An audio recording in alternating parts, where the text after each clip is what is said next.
Good morning and welcome to the Senior Hour, which is sponsored by Santa Clarita In-Home Care and Advanced Audiology. I'm Barbara Cochran with my co-host, Dr. Jane Dorio, on your hometown station AM 1220 KHTS. This is a show for, about, and by seniors, giving information to enhance one's quality of life. And our guest this morning is Margie Veis of Oakmont of Santa Clarita. Welcome, Margie. It's good to see you again. Good to see you again. Good morning. We've missed you. Yeah, Mary's been filling in. Yes, she has. So I appreciate that. We're a team. That's good. Yes. that's good. Like we're Teamwork, that's exactly right. right. Teamwork is essential. Just something to remember today is the 75th anniversary of Pearl Harbor. That's And right. of course, we're talking about teamwork. Our nation came together as a team after that event. Mm-hmm. And I think we have to keep in mind the sacrifices that were made on that day. In addition to that, here in Santa Clarita, one of my patients passed away on Saturday. His name was Chester Colbert, and he survived Pearl Harbor. Oh, my goodness. And I just want to honor him and salute him for the job he did for us. He was in the Navy at the time, and after that, he served in the military and came back to our country, raised 2 kids. He was married, and his wife, this is back east, had a stroke, and he took care of her for 15 years. And then she passed away in 2001, and he then himself had a stroke. And his daughter Leslie went to back east and picked him up and brought him out to Santa Clarita, where he was a viable part of our senior center. Wow. So, and he passed away on Saturday, and he's 92 years old. 92. But I just want to make sure that our community remembers not only those who gave their all, gave their lives 75 years ago, but those who lived their life afterwards who served our country. Thank you, Chester Colbert. We appreciate it very much. That's very interesting. I was 5 years old. Mm-hmm. 5 years old. How That's when my father was in the Royal Navy, in the English Navy, and saw a lot of terrible things happen. Yeah. I mean, it's tough to go to war, and the residual is not only that we have to honor and salute those who serve us and gave their lives for us, but also who came back to reestablish themselves and honor those who did not make it back. Absolutely. And I find when I talk with a lot of our residents that are veterans, and just to hear their story, to keep it alive, they're so humble. They don't feel that they did anything heroic. I know. It was what needed to be done, and they did it, and they come home and continue on. And not But talk about it. They don't talk exactly about right. it. My dad was a disabled veteran. Didn't talk about it. Chester's daughter told me today that he didn't talk about it. This is just was their nature. This is what they did to serve us. And we really don't. And maybe they didn't know at the time what they did for us, how that was a huge stepping stone for us to move forward as a nation. Right. But they did their service, but it was above and beyond the call of duty for many of them. Absolutely. Now, do you have any World War II vets living in Oakmont? We do. We have several, and we just Wonderful. had a beautiful Veterans Day ceremony where we could honor them and just get them to talk about it. So again, I think it's so important that they share the story so that we know about it. And Oakmont employs younger generation. You know, our dining room, many of the care staff, they're in their 20s. They don't get it. They don't get so it. they need to sit and they need to listen and they need to That's hear the right. story so that it becomes real and humanized. That's so right. that's what we did. And I don't know whether they really teach history anymore. I really don't think they do, because my grandkids, what? Yeah. What? Yeah. And even in my short time over there, my first 10.5 years in England, I remember so much about World War II with the buzz bombs and the German planes flying over, and the buzz bombs dropping 3 blocks away from where we lived, and giant chunks of iron falling out of the sky, you know. It was amazing, but I remember so much of that. And my granddaughter, now, she and her husband were over a week or so ago, and I had out a box full of pictures that I'm going through, and my father's picture in his Royal Navy outfit was sitting on top. And she said, "Who's that, Nanny?" I said, "That's my dad." Really? She was in awe. And I had been telling her that I'm writing my autobiography. And I've written almost all of my first 10 and a half years, what I remember. And even today, looking at that box, it suddenly dawned on me, I remembered something else. Because my mom and dad, when Dad was home from leave, they would walk to the nearest pub, and my brother and I tagged along. We had to sit outside on the bench while they were in having their ale, and they brought us out some lemonade. Wow. It wasn't spiked, was it? No. Oh, no. But we weren't allowed in there.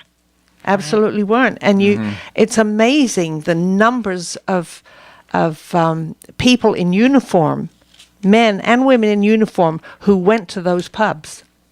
It was just amazing when they were home on leave. You know, everybody has their memory. We have Pearl Harbor. For those who are in their 80s and 90s now, who have that recollection, and so it's a shock to them at that moment and that time. And then we had, for some of us, assassination of John Kennedy, Martin Luther King, and Robert Kennedy. And then we had 9/11. Absolutely. And so every generation, I think, unfortunately, has a memory, and that lives with them. And I think later generations have to hear it and understand it to memorialize it, so that in their minds, hopefully, some of that can be prevented in some way.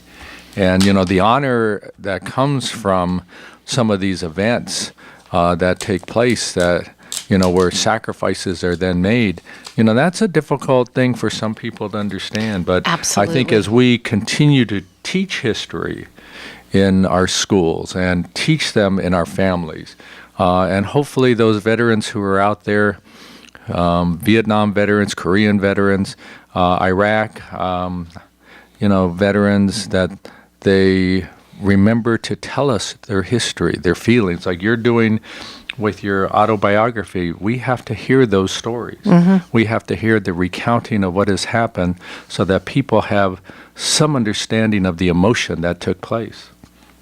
That's right. And I remember a lot of incidents when I was a little girl during the war, going down into the depths of the Underground Railroad. That was the bomb shelter in London.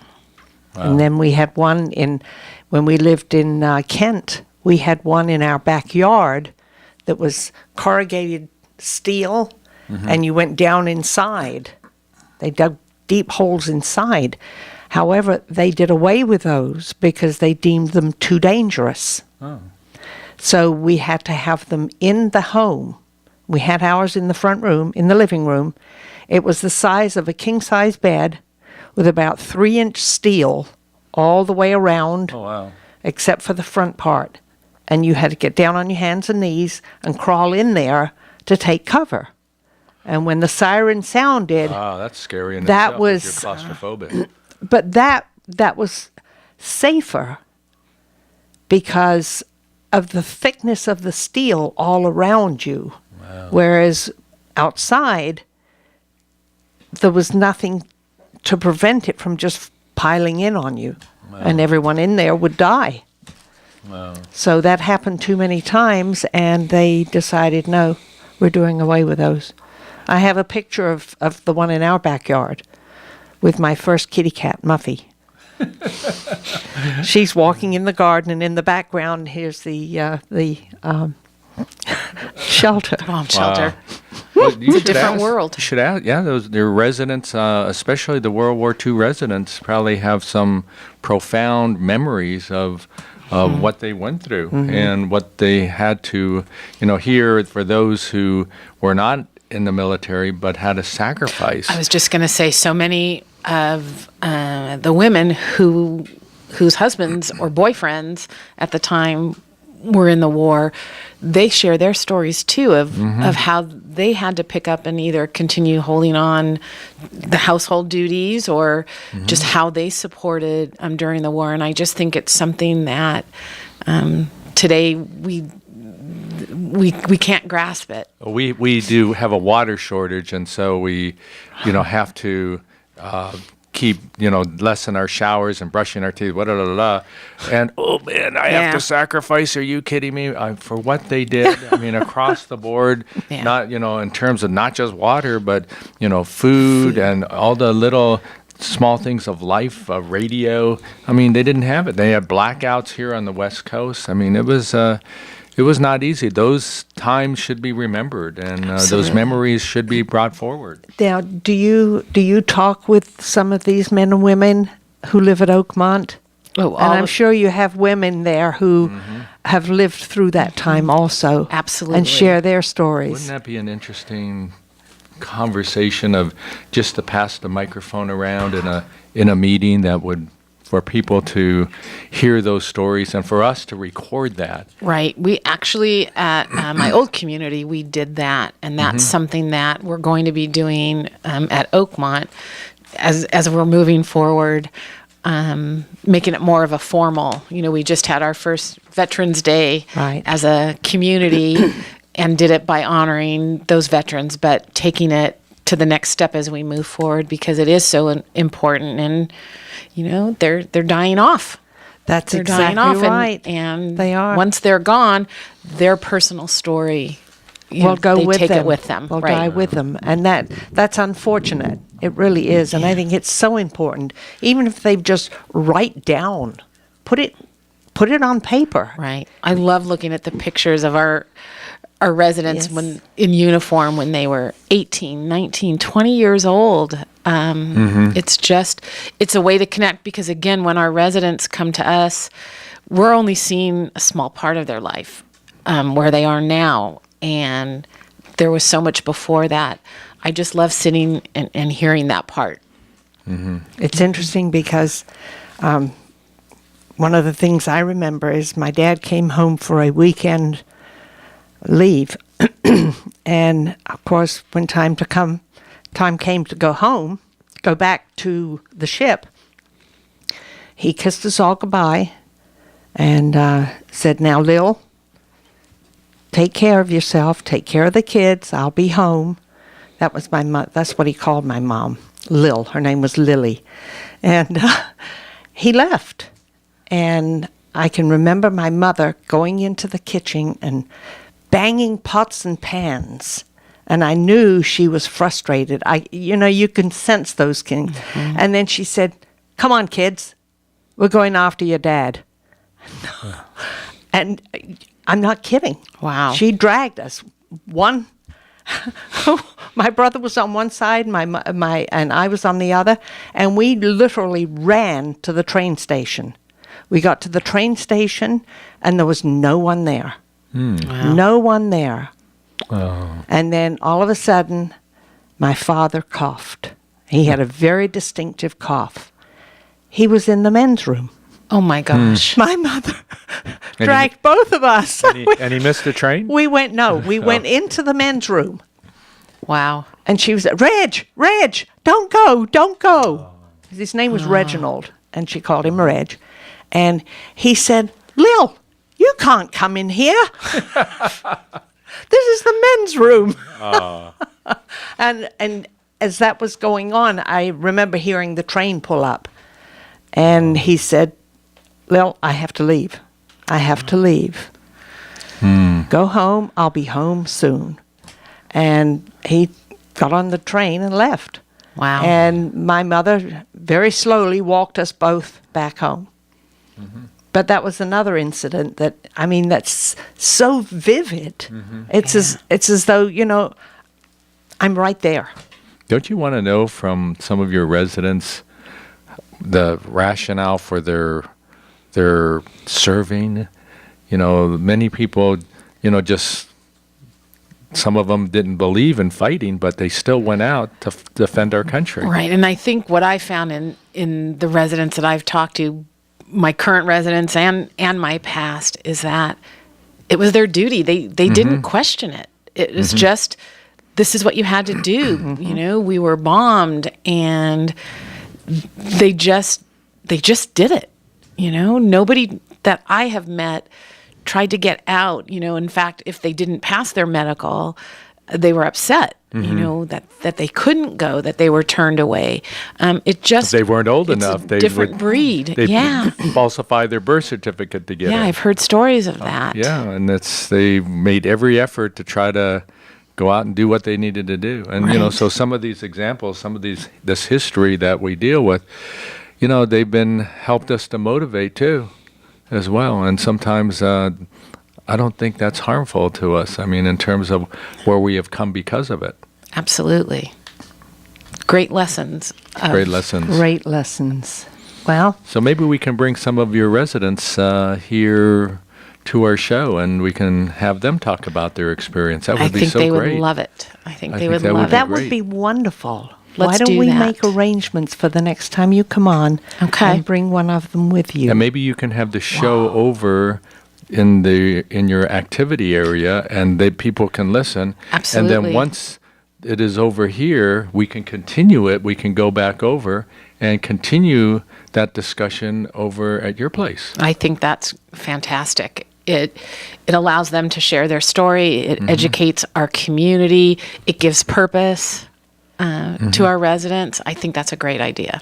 That would be wonderful, wouldn't it? And I've never been in Oakmont. I've always been by it. I always Well, let's look get you over. in. Yeah, that's It's Oakmont. time, Barbara. Yes, I know. Almost a year. Can you believe that?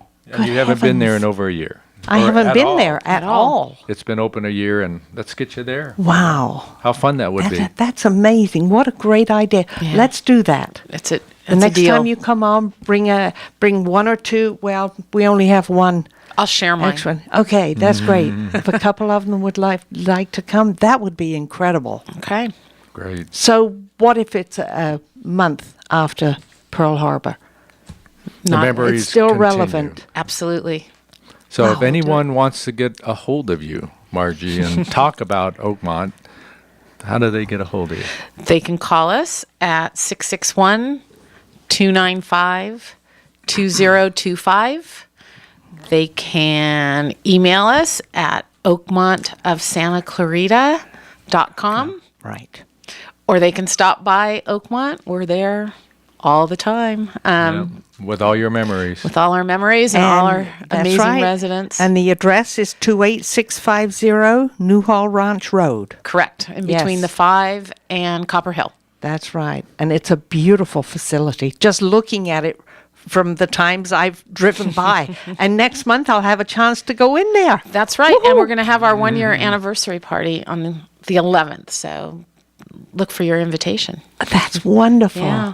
Oh, great. What Perfect a great timing. visit, Margie. I'm so glad you came. I'm glad to be here. Oh, yes. And I think it's time for us to take a break. I'm Barbara Cochran with my co-host, Dr. Jean Dorio, on your hometown station, AM 1220 KHTS.